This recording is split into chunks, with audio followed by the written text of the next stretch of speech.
ओम नमो भगवते वासुदेवाय नमः। बोलो सत्यनारायण देव की जय। द्वारका देश की जय। सत्य को नारायण के रूप में पूजना ही सत्यनारायण भगवान की पूजा है। इसका दूसरा अर्थ यह है कि संसार में एकमात्र भगवान नारायण ही सत्य है, बाकी सब माया है। इसलिए जीवन में सत्य व्रत का पालन पूरी निष्ठा और दृढ़ता के साथ करना चाहिए। ऐसा न करने पर भगवान न केवल नाराज होते हैं, अपितु दंड स्वरूप संपत्ति और बंधु बांधवों के सुख से वंचित भी कर देते हैं। इस अर्थ में यह कथा लोक में सच्चाई की प्रतिष्ठा का लोकप्रिय और सर्वमान्य धार्मिक साहित्य है। प्रायः पूर्णमासी को इस कथा का परिवार में वाचन किया जाता है। अन्य पर्वों पर भी इस कथा को विधि विधान से करने का निर्देश दिया गया है। बोलो सत्यनारायण देव की जय। प्रथम अध्याय शुरू। सत्यनारायण व्रत कथा का पूरा संदर्भ यह है कि पूरा काल में शौनकादि ऋषियों नैमिषारण्य स्थिति महर्षि सूत के आश्रम पर पहुंचे। ऋषिगण महर्षि सूत से प्रश्न करते हैं कि लौकिक कष्ट मुक्ति, सांसारिक सुख समृद्धि एवं पारलौकिक लक्ष्य की सिद्धि के लिए सरल उपाय क्या है। महर्षि सूत शौनकादि ऋषियों को बताते हैं कि ऐसा ही प्रश्न नारद जी ने भगवान विष्णु से किया था। भगवान विष्णु ने नारद जी को बताया कि लौकिक क्लेश मुक्ति, सांसारिक सुख समृद्धि एवं पारलौकिक लक्ष्य सिद्धि के लिए एक ही राजमार्ग है, वह है सत्यनारायण व्रत।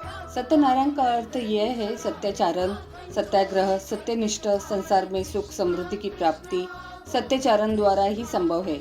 सत्य ही ईश्वर है। सत्याचरण का अर्थ ही ईश्वराधन, भगवत पूजा है। कथा का प्रारंभ सूत जी द्वारा कथा सुनाने से होता है। नारद जी भगवान विष्णु के पास जाकर उनकी स्तुति करते हैं। स्तुति सुनने के अनंतर भगवान विष्णु जी ने नारद जी से कहा, महाभाग, आप किस प्रयोजन से यहाँ आए? आपके मन में क्या है? कहिए, वह सब कुछ मैं आपको बताऊंगा। नारद जी बोले, भगवान, मृत्युलोक में अपने पाप कर्म के द्वारा विभिन्न योनियों में उत्पन्न सभी लोग बहुत प्रकार के क्लेशों से दुखी हो रहे हैं। हे नाथ, किस लघु उपाय से उनके कष्टों का निवारण हो सकेगा?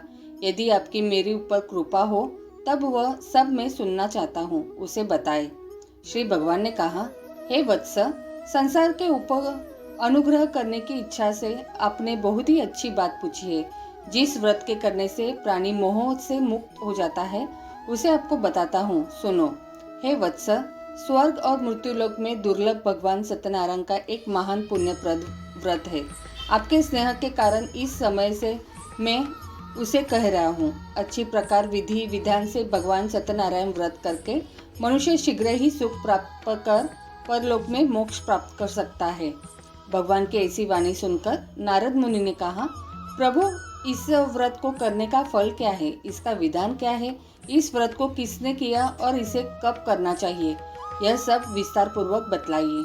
श्री भगवान ने कहा, यह सत्यनारायण व्रत दुख, शोक आदि को शमन करने वाला, धन धान्य की वृद्धि करने वाला, सौभाग्य और संतान देने वाला तथा सर्वत्र विजय प्रदान करने वाला है। जिस किसी भी दिन भक्ति और श्रद्धा से सन्मोहित होकर मनुष्य ब्राह्मणों और बंधु बांधवों के साथ धर्म में तत्पर होकर सायंकाल भगवान सत्यनारायण की पूजा करे, नैवेद्य के रूप में उत्तम कोटि के भोजनीय पदार्थ को सवाय मात्र में भक्ति पूर्वक अर्पित करना चाहिए। केले के फल, घी, दूध, गेहूं का चूर्ण अथवा गेहूं के चूर्ण के अभाव में साठी चावल का चूर्ण, शक्कर या गुड़, यह सब भक्ष्य सामग्री सवाय मात्र में एकत्र कर निवेदित करना चाहिए। बंधु बांधवों के साथ श्री सत्यनारायण भगवान की कथा सुनकर दक्षिणा देनी चाहिए। तदंतर बंधु बांधवों के साथ भोजन करना चाहिए। भक्ति पूर्वक प्रसाद ग्रहण करने, नृत्य, गीत आदि का आयोजन करना चाहिए। तदंतर भगवान सत्यनारायण का स्मरण करते हुए अपने घर जाना चाहिए। ऐसा करने से मनुष्यों की अभिलाषा अवश्य पूर्ण होती है।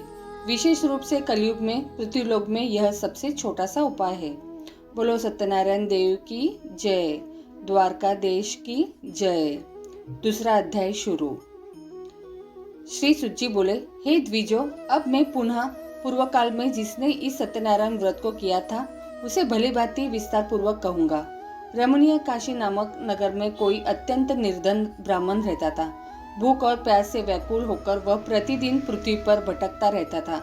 भगवान ने उस दुखी को देखकर वृद्ध का रूप धारण करके उस द्विज से आदरपूर्वक पूछा, हे द्विज, प्रतिदिन अत्यंत दुखी होकर तुम किस लिए पृथ्वी पर भ्रमण करते रहते हो? हे द्विज श्रेष्ठ, यह सब बतलाओ, मैं सुनना चाहता हूँ। बोला, प्रभु, मैं अत्यंत दरिद्र हूँ और भिक्षा के लिए ही पृथ्वी पर घुमा करता हूँ।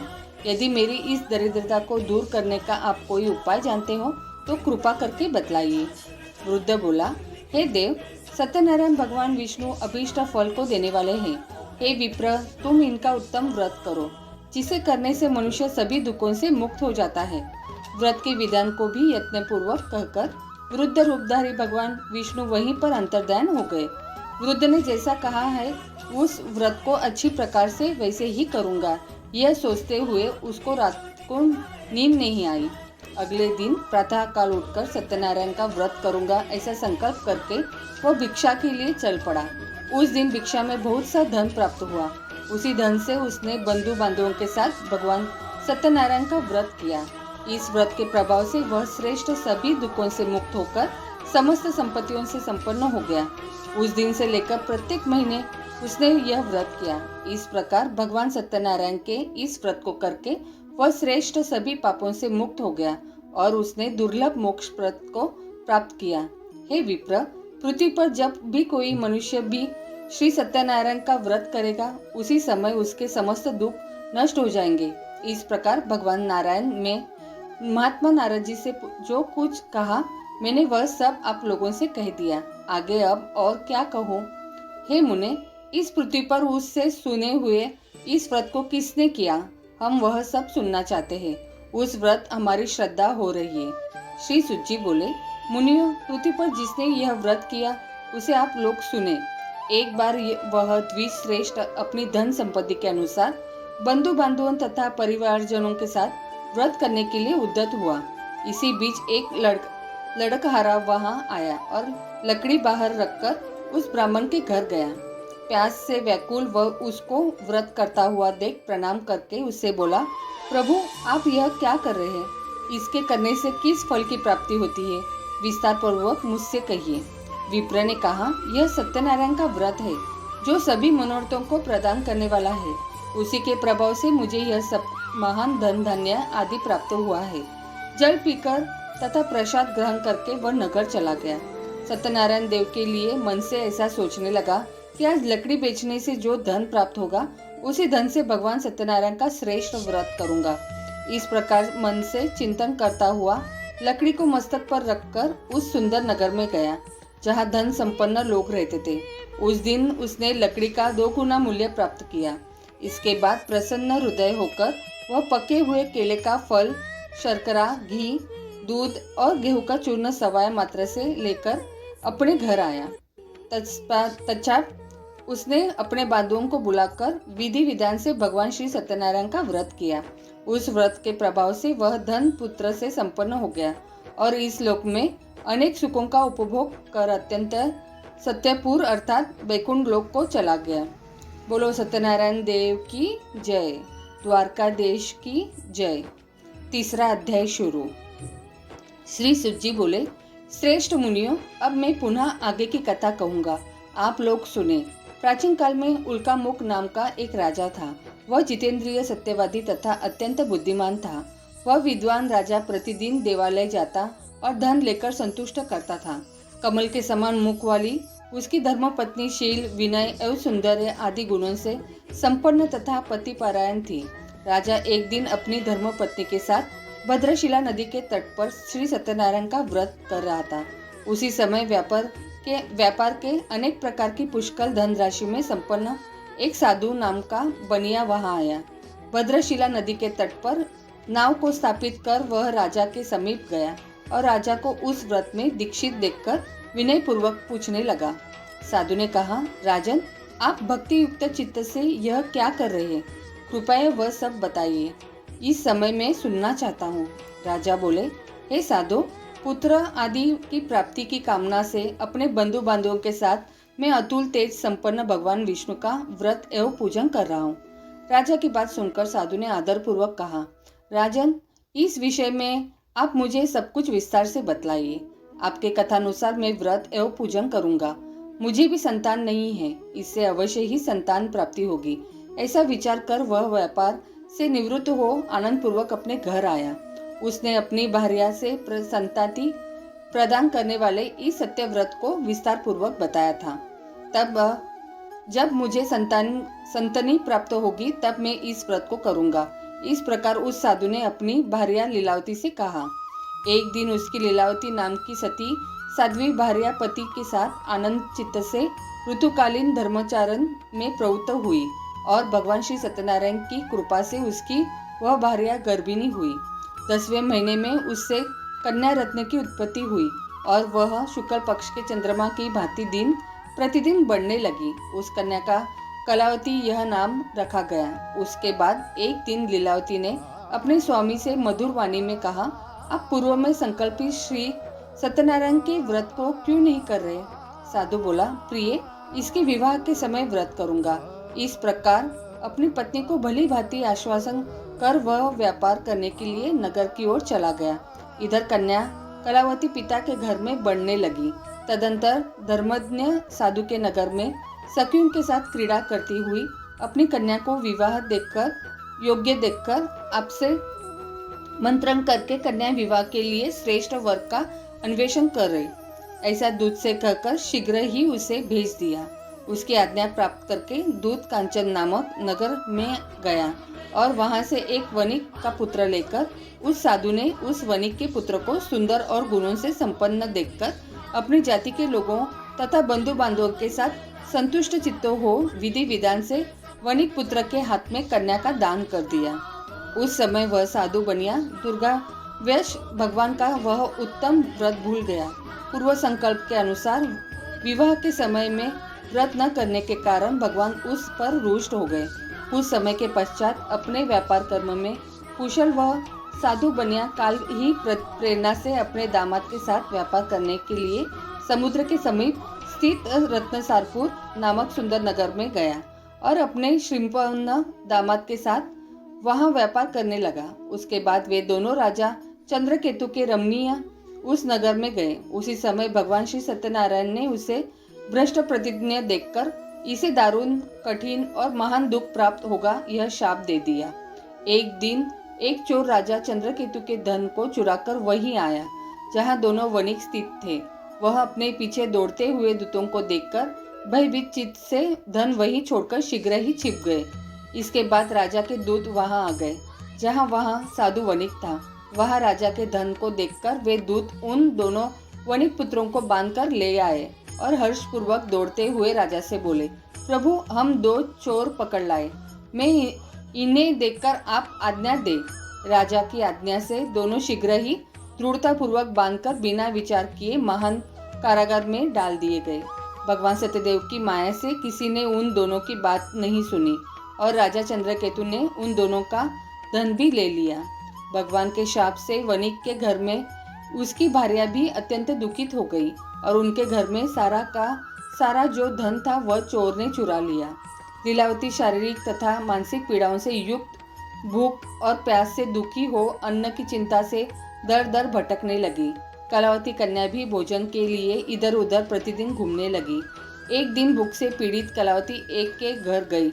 वहां जाकर उसने श्री सत्यनारायण के व्रत पूजन को देखा। वहां बैठकर उसने कथा सुनी और वरदान मांगा। उसके बाद प्रसाद ग्रहण करके वह कुछ रात होने पर घर आई। माता ने कलावती कन्या से प्रेम पूर्वक पूछा, पुत्री, रात में तू कहाँ रुक गई थी?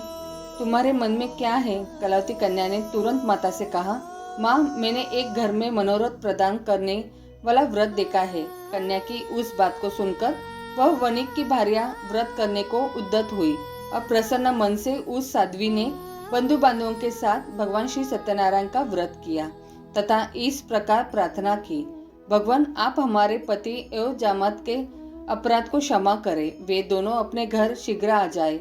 इस व्रत से भगवान सत्यनारायण पुनः संतुष्ट हो गए तथा उन्होंने नृपुरुष श्रेष्ठ चंद्रकेतु को स्वप्न दिखाया और स्वप्न में कहा, प्रातः काल दोनों वणिकों को छोड़ दो और वह सारा धन भी दे दो जो तुमने उनसे इस समय ले लिया है, अन्यथा राज्य, धन एवं पुत्र सहित तुम्हारा सर्वनाश कर दूंगा। राजा से स्वप्न में ऐसा कहकर भगवान सत्यनारायण अंतर्ध्यान हो गए। इसके बाद प्रातः काल राजा ने अपने सभासदों के साथ सभा में बैठकर अपना स्वप्न लोगों को बताया और कहा, दोनों बंदी वणिक पुत्रों को शीघ्र ही मुक्त कर दो। राजा की ऐसी बात सुनकर वे राजपुरुष दोनों महाजनों को बंधन मुक्त करके राजा के सामने लाकर विनय पूर्वक बोले, महाराज, बेड़ी बंधन से मुक्त करके दोनों वणिक पुत्र लाए गए हैं। इसके बाद दोनों महाजन नुपुरुष श्रेष्ठ चंद्रकेतु को प्रणाम करके अपने पूर्व वृत्तांत का स्मरण करते हुए भय विहन हो गए और कुछ बोल न सके।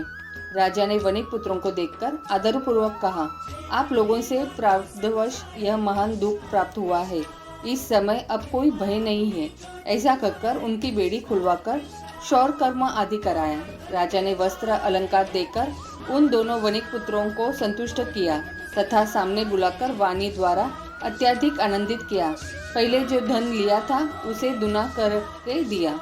उसके बाद राजा ने पुनः उनसे कहा, साधो, आप अपने घर को जाए। राजा को प्रणाम करके आपकी कृपा से हम जा रहे हैं। ऐसा कहकर उन दोनों महावेशों ने अपने घर की ओर प्रस्थान किया। बोलो सत्यनारायण देव की जय। द्वारकाधीश की जय। चौथा अध्याय शुरू। श्री सुजी बोले, साधु बनिया मंगलाचरण कर और ब्राह्मणों को धन देकर अपने नगर के लिए चल पड़ा। साधु के कुछ दूर जाने पर भगवान सत्यनारायण की उसकी सत्यता की परीक्षा के विषय में जिज्ञासा हुई। साधु, तुम्हारे नाव में क्या भरा है? तब धन के मद में चूर दोनों महाजनों ने अवहेलना पूर्वक हंसते हुए कहा, दंडिन, क्यों पूछ रहे हो? क्या कुछ द्रव्य लेने की इच्छा है? हमारी नाव में तो लता और पत्ते आदि भरे हैं। ऐसी निष्ठुर वाणी सुनकर तुम्हारी बात सच हो जाए, ऐसा कहकर दंडी सन्यासी को रूप धारण किए हुए भगवान कुछ दूर जाकर समुद्र के समीप बैठ गए।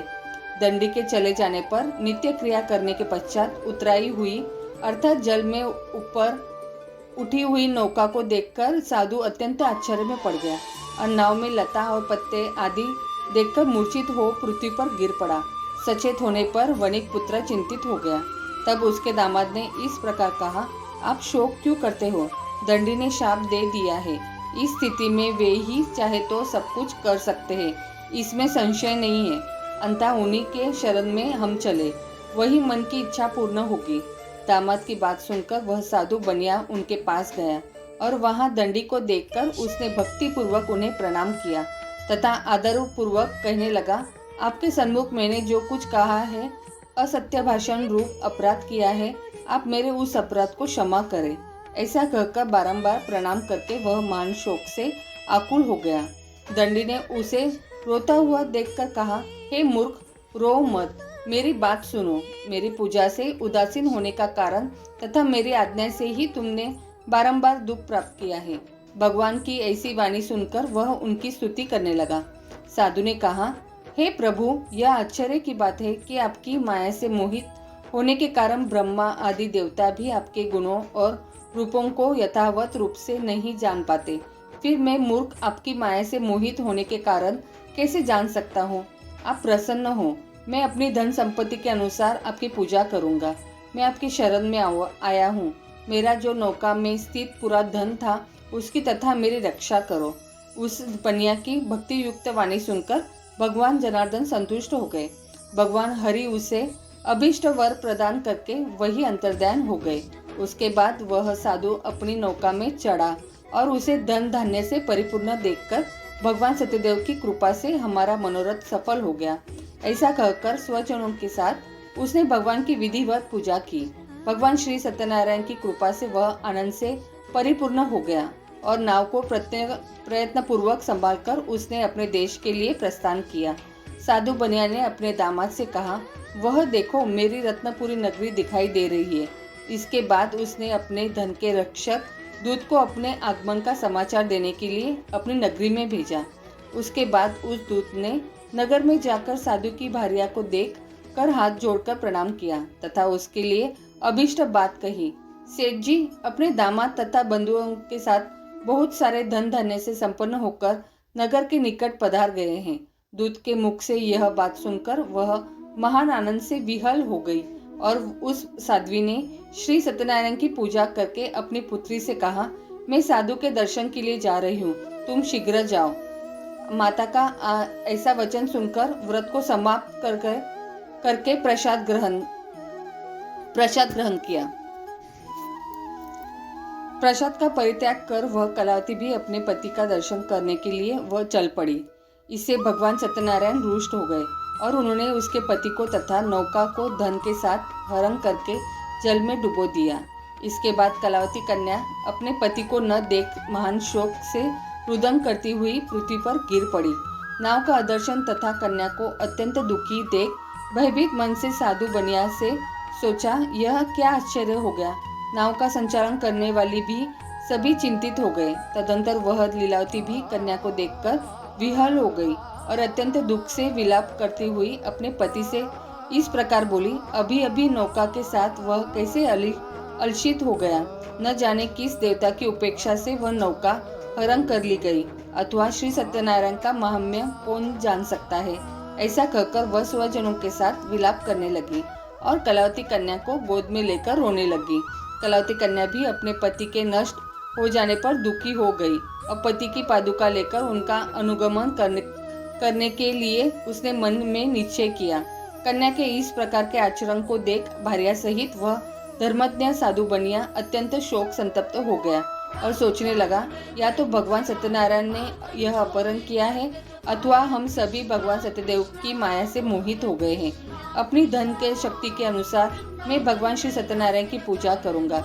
सभी को बुलाकर इस प्रकार कहकर उसने अपने मन की इच्छा प्रकट की और बारंबार भगवान सत्यदेव को दंडवत प्रणाम किया।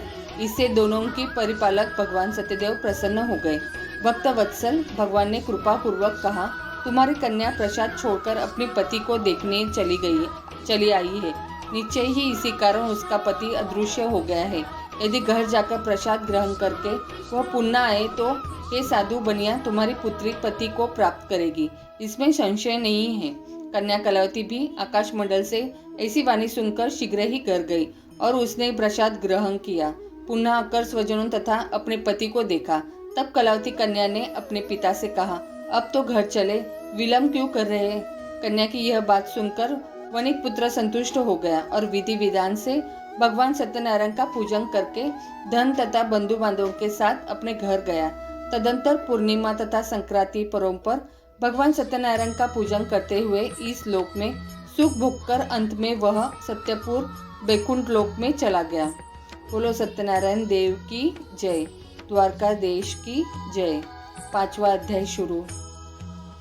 श्री सुजी बोले, श्रेष्ठ मुनियों, अब इसके बाद मैं दूसरी कथा कहूँगा, आप लोग सुने। अपनी प्रजा का पालन करने में तत्पर तुंगध्वज नामक एक राजा था। उसने सत्यदेव के प्रसाद का परित्याग करके दुख प्राप्त किया। एक बार वह वन में जाकर और वहां बहुत से पशुओं को मारकर वट वृक्ष के नीचे आया। वहां उसने देखा कि गोपगण बंधु बांधवों के साथ संतुष्ट होकर भक्ति पूर्वक भगवान सत्यदेव की पूजा कर रहे। राजा यह देखकर भी अहंकारवश न तो वहां गया और न ही उसने भगवान सत्यनारायण को प्रणाम किया। पूजन के बाद सभी गोपगण भगवान का प्रसाद राजा के समीप रखकर वहां से लौट आए और इच्छानुसार उन सभी ने भगवान का प्रसाद ग्रहण किया। इधर राजा को प्रसाद का परित्याग करने से बहुत दुख हुआ। उसका संपूर्ण धन धान्य और सभी 100 पुत्र नष्ट हो गए। राजा ने मन में यह निश्चय किया कि अवश्य ही भगवान सत्यनारायण ने हमारा नाश कर दिया है, इसलिए मुझे वहां जाना चाहिए जहां श्री सत्यनारायण का पूजन हो रहा था। ऐसा मन में निश्चय करके वह राजा गोपगणों के समीप गया और उसने गोपगणों के साथ भक्ति श्रद्धा से युक्त होकर विधि पूर्वक भगवान सत्यदेव की पूजा की। भगवान सत्यदेव की कृपा से वह पुनः धन और पुत्रों से संपन्न हो गया तथा इस लोक में सभी सुखों का उपभोग कर अत्यंत अंत में सत्यपुर वैकुंठ को लोक प्राप्त हुआ। श्री सुजी कहते हैं, जो व्यक्ति इस परम दुर्लभ श्री सत्यनारायण को व्रत को करता है और पुण्यमयी तथा फल प्रदायिनी भगवान श्री कथा को भक्ति युक्त होकर सुनता है, उसे भगवान सत्यनारायण की कृपा से धन धान्य आदि की प्राप्ति होती है। दरिद्र धनवान हो जाता है, बंधन में पड़ा हुआ बंधन से मुक्त हो जाता है, डरा हुआ व्यक्ति भय से मुक्त हो जाता है। यह सत्य बात है, इसमें संशय नहीं है। इस लोक में वह सभी इजिप्ट फलों का भोग प्राप्त करके अंत में सत्यपूर्व वैकुंठ लोक को जाता है। इस प्रकार मैंने आप लोगों से भगवान सत्यनारायण का व्रत को कहा, जिसे करके मनुष्य सभी दुखों से मुक्त हो जाता है। कलयुग में तो भगवान सत्यदेव की पूजा विशेष फल प्रदान करने वाली है। भगवान विष्णु को ही कुछ लोग काल, कुछ लोग सत्य, कोई ईश और कोई सत्यदेव तथा दूसरे लोग सत्यनारायण नाम से कहेंगे। अनेक रूप धारण करके भगवान सत्यनारायण सभी का मनोरथ सिद्ध करते हैं। कलयुग में सनातन भगवान विष्णु ही सत्यव्रत रूप धारण करके सभी का मनोरथ पूर्ण करने वाले होंगे। हे श्रेष्ठ मुनियों, जो व्यक्ति नित्य भगवान सत्यनारायण की इस व्रत कथा को पढ़ता है, सुनता है, भगवान सत्यनारायण की कृपा से उसके सभी पाप नष्ट हो जाते हैं। हे मुनीश्वरों, पूर्व काल में जिन लोगों ने भगवान सत्यनारायण का व्रत किया था, उसके अगले जन्म का वृत्तांत कहता हूँ, आप लोग सुने। महान प्रज्ञा संपन्न सत्यनारायण व्रत करने के प्रभाव से दूसरे जन्म में सुदामा हुए और उस जन्म में भगवान श्री कृष्ण का ध्यान करके उन्होंने मोक्ष प्राप्त किया।